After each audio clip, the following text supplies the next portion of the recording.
ఆదికాండము 26 అధ్యాయంలో ఇస్సాకు గెరారు రాజైన అబీమెలెకు నొద్దకు వెళతాడు. కరువు కారణంగా ఆయన అక్కడికి వెళతాడు. అయితే అక్కడ ఉన్న మనుష్యులు ఆయన భార్యయైన రిబ్కాను చూసి ఆమె చాలా అందంగా ఉందని తెలుసుకుంటారు.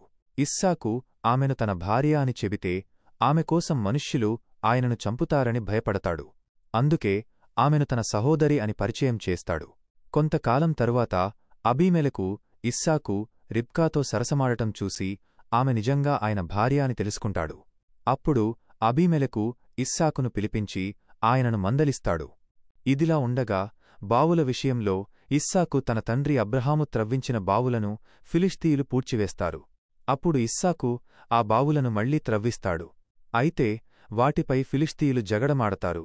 దాంతో ఇస్సాకు అక్కడి నుండి వేరే చోటుకు వెళ్లి కొత్త బావులను త్రవ్విస్తాడు. ఈ విధంగా దేవుడు తన ఇస్సాకును కాపాడాడు. ఈ సంఘటన మనకు ఏం నేర్పుతుందంటే, మనం కష్టాల్లో ఉన్నప్పుడు దేవునిపై పూర్తిగా విశ్వాసం ఉంచాలి, కాని అబద్ధాలు చెప్పకూడదు.